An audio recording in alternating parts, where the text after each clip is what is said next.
परं धाम्नि परमेश्वरस्य स्तुतिमहिमा पृथ्वीमण्डले सर्वेषां शान्तिर्भवतु।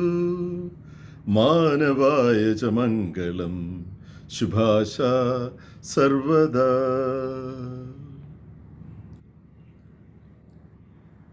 मसीह में प्यारे दोस्तों, आराधना विधान के अंतर्गत आज का दिन प्रेरित काल का तीसरा इतवार है। पवित्र आत्मा से परिपूरित शिष्यों ने संसार के विविध जगहों पर ईसा मसीह के सुसमाचार का प्रचार किया, जिसका स्मरणोत्सव प्रेरित काल में हम मनाते हैं। आज के कृपा तरंग को संक्षिप्त रूप में इस प्रकार पेश करना चाहूंगा। आत्मा का आवागमन अचानक और है अद्भुत, आचरण को देता है आत्मा रूप रंग असीमित। आशीष करुणा दया की जिंदगी में अनगिनत, जाना मसीह मार्ग पर स्वार्थ के पिंजरों से नित। दोस्तों, आज के लिए निर्धारित पवित्र पाठों के आधार पर 3 बिंदुओं पर प्रकाश डालना चाहता हूं। 1, अद्भुत आशय। 2, असीमित आचरण। 3, अनगिनत आशीष। पहला बिंदु है अद्भुत आशय। पवित्र आत्मा के कार्यों से संपन्न प्रेरिताई काल में आकस्मिकता की अहम भूमिका है। आत्मा का आगमन भी अप्रत्याशित समय और स्थल पर आश्चर्य के साथ संभव होता है। आत्मा कब और कैसे प्रकट होगा, ये कोई नहीं जानता। आत्मा हवा के समान अचानक सी आती है और कार्यरत होती है। आत्मा की मौजूदगी से वाकिफ होना और उसके अनुकूल जिंदगी बिताना हर ईसाई के लिए बहुत जरूरी है। इसका तात्पर्य यह है कि ईश्वरीय हित निभाने के लिए हर समय हमें तैयार रहना है। आत्मा से प्रेरित जीवन बिताने का मतलब यह है कि आंखें खोलकर सत्य की खोज में लगन से अपने को समर्पित करना है। यदि हम प्रभु के कहे हुए रास्ते पर चलते हैं तो हम भी ईसा मसीह के समान दूसरों की नजर में ईश्वर के अद्भुत रूप को पेश करेंगे। जो कुछ हम आज के परिवेश में करते हैं आश्चर्यजनक और अद्भुत वर्धक होना चाहिए, जिससे लोग प्रभु की ओर आकर्षित हो जाए और परमेश्वर की स्तुति और महिमा गाने में समर्थ तथा ईश्वरीय करुणा का जीता जागता साक्ष्य बन जाए। अपने प्रभु ईश्वर को अपने सारे हृदय, अपनी सारी आत्मा, अपनी सारी शक्ति और अपनी सारी बुद्धि से प्यार करो और अपने पड़ोसी को अपने समान प्यार करो। इस आदर्श को स्पष्ट करने के लिए ईसा मसीह ने एक दृष्टांत सुनाया। आज के लिए निर्धारित सुसमाचार मशहूर भले समारी की कहानी है। मेरा पड़ोसी कौन है? दृष्टांत के विवरण के अनुसार एक मनुष्य सफर कर रहा था और वह डाकुओं के हाथ पड़ गया। उन्होंने उसे लूट लिया, घायल किया और अधमरा छोड़कर चले गए। संयोग से एक पुरोहित उसी राह से जा रहा था और उसे देखकर कतरा कर चला गया। इसी प्रकार वहां एक पंडित आया और उसे देखकर वह भी कतरा कर चला गया। समाज और लोगों की सेवा में नियुक्त याचक और सेवक किसी बहाना बनाकर अधमरे को देखने के बावजूद भी उसकी सेवा शुश्रूषा के लिए कुछ भी नहीं किया। समय और काल की चुनौती को समझने के बावजूद, अधमरे को देखने के बावजूद भी अपनी ताकत और बरकत का इस्तेमाल नहीं किया। अपनी सुरक्षा और सुख के वास्ते दूसरे की जो घायल और निसहाय है, खिदमत में याजक और पंडित अपने को समर्पित नहीं करते हैं, जो हमारे समाज में पाई जाने वाली मानसिकता का प्रतिनिधित्व करता है। आज भी दूसरों की सेवा करने के लिए अवसर बहुत है, मगर किसी न किसी उपाय प्रस्तुत कर अजनबी की सेवा करने के अवसर का लाभ नहीं उठाते। जरूरतमंद हमारी नज़रों के सामने हैं, अक्सर हम उनका अनदेखा करते हैं। आज के समाज में हमारी इर्द गिर्द में बहुत भूखे, प्यासे, परदेशी, नंगे, बीमार, बंदी, बेरोजगार, दलित, वंचित, निष्कासित, पीड़ित, दरिद्र, दुर्बल, दुखित इत्यादि आमने सामने हैं। चारों दिशाओं पर नजर दौड़ाने से ज्ञात होंगे कि अतमरे लोगों से हमारा समाज घेरे हुए है। उनकी कोई कमी नहीं है। कमी इस बात की है कि देखने पर भी गौर नहीं करते हैं हम। कहानी एक नई मोड़ लेती है, जैसे रंगमंच पर ईसा मसीह एक समारी यात्री को पेश करते हैं। दृश्य बदल जाता है अचानक। कथाकार ईसा कहते हैं, इसके बाद वहां एक समारी यात्री आया और उसे देखकर उसको तरस हो आया। वह उसके पास गया और उसने उसके घावों पर मरहम पट्टी बांधी। मानव दूसरे मानव की पीड़ा को देखने मात्र से तरस हो आना और उसकी सेवा में लग जाना अपने आप में उज्जवल मिसाल है।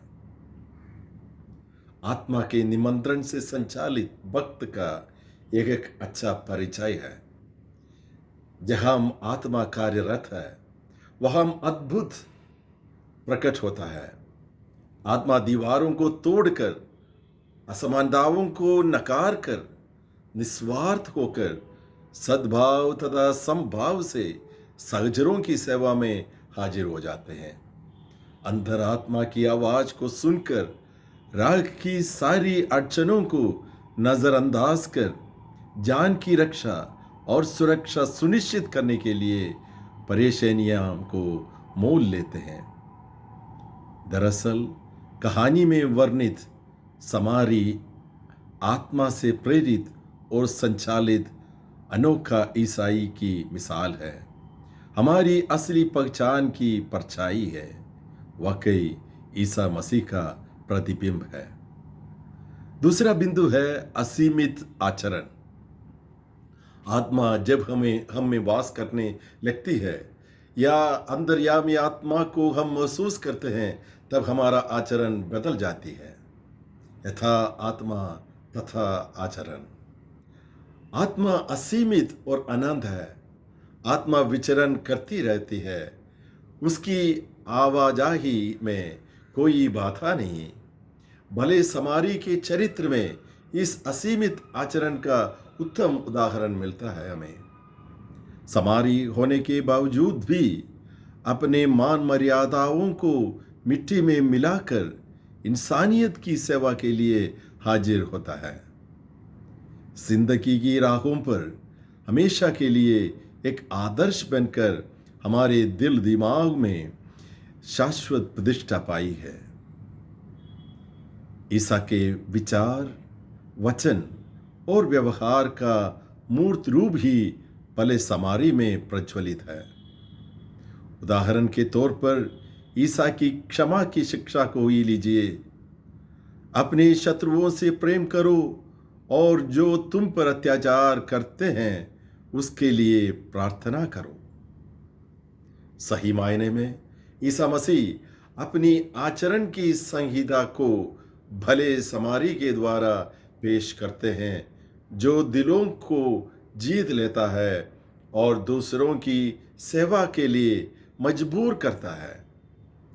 भले समारी की कहानी के जरिए ईसा मसीह हमारे लिए आचरण की सभ्यता की रूपरेखा प्रस्तुत करते हैं, जो हर मानव द्वारा विरचित, लक्ष्मण रेखाओं को लांघ कर दूसरों की भलाई और ईश्वर की बड़ाई के लिए अपनी जिंदगी की कुर्बानी देनी है, जिसके माध्यम से सही दोस्ती निभा सकते हैं, जो मसीह की शिक्षा का मूल मंत्र भी है। प्राप्त वरदानों के अनुसार आचरण की एकता, विविधता और सुंदरता में आत्मा की पहचान है और उसे स्वागत तथा स्वीकार करना है। तीसरा बिंदु, अनगिनत आशीष। आत्मा के आवाज से प्रत्येक व्यक्ति में अद्भुत आशय और असीमित आचरण का उदय होते हैं। साथ साथ भक्त विशेष की जिंदगी में अनगिनत आशीष की वर्षा होती है। अनगिनत आशीष के साथ असीम जिम्मेवारी भी आती है। मिली आशीष के अनुपात में आशीष देना कर्तव्य बनता है। प्राप्त अनुग्रह से दूसरों को अलंकृत करना हर ईसाई की मजबूरी है। इसकी झलक भले समारी की कहानी में देखने को मिलती है। समारी यहूदी न होते हुए भी अपनी सारी शक्ति और सामर्थ्य से जख्मी यात्री सहायता करने के लिए आतुर दिखाई देता है। अपनी राह से हटकर उस अधमरे मुसाफिर की मदद के लिए आमादा होता है। खास इलाज और आराम के लिए किसी सराय ले जाता है और अपने जेब से खर्च के लिए रुपये निकालकर सराय के मालिक को दे देता है। सराय से निकलने पर वादा भी करता है कि यदि कुछ और खर्च हो जाए तो मैं लौटते समय चुका दूंगा। क्या बात है! समारी की मिसाल हमें अचंभे में डाल देता है। क्यों इतनी ढेर सारी मदद एक आदमी के लिए, वह भी एक अजनबी के लिए करने के लिए उतावला होता है। आत्मा की मौजूदगी इंसान की कारनामा करतूतों को बदल देती है। भलाई करने के लिए प्रेरित ही नहीं परंतु प्रोत्साहित कराती है। इस प्रकार मिली हुई आशीषों को दूसरों तक पहुंचाने के लिए वे लालायित रहते हैं। मसीह मार्ग पर अग्रसर होने के लिए तैयार और तत्पर रहते हैं। साथ साथ मसीही रक्षक का जीता जागता गवाह बन जाते हैं। प्रभु परमेश्वर से प्राप्त आज्ञा को साकार करने के लिए अपने प्रभु ईश्वर को अपने सारे हृदय, अपनी सारी आत्मा, अपनी सारी शक्ति और अपनी सारी बुद्धि से प्यार करो और अपने पड़ोसी को अपने समान प्यार करो। भले समारी के समान सबके सेवार्थ निकल पड़ने की चुनौती दे रही है। भले समारी आशीष का पर्याय बना, ईसा की आवाज और चेहरा बन गया। इसका मतलब यह है कि भले समारी आदर्श मर्यादा पुरुष के रूप में हमारी नजरों में समा जाता है। इस बात को साबित करने के लिए ईसा शास्त्री से पूछते हैं, तुम्हारी राय में उन तीनों में कौन डाकुओं के हाथ पड़े उस मनुष्य का पड़ोसी निकला? श्रोताओं के विचारानुकूल शास्त्री ने उत्तर दिया, वही जिसने उस पर दया की। मौके के फायदा उठाते हुए ईसा बोल उठे, जाओ तुम भी ऐसा करो। आशीष एक उपदेश या आदेश के रूप में मसीह की आवाज में झलकती है, जाओ तुम भी ऐसा करो। वर्तमान आराधना ऋतु में पवित्र आत्मा से प्रेरणा पाकर आत्मा के अनुकूल अद्भुत आशय पेश करते हुए असीमित आचरण की राहों पर आगे बढ़कर अनगिनत आशीष की जीती जागती मिसाल बनने की चुनौती है। ईसा की करुणा, सेवा और मैत्री को साकार बनाने के लिए आज हमें भरपूर कोशिश करनी है। आज के मनन चिंतन को तरंगित बनाए रखने के लिए और मन मंदिर में प्रतिष्ठित करने के लिए तथा अधरों से जपने के लिए एक मंत्र को पेश करता हूं। मेरे प्रभु, मेरे ईश्वर, मेरा आचरण मुझ पर दया कर। मेरे प्रभु, मेरे ईश्वर, मेरा आचरण मुझ पर दया कर। आमीन।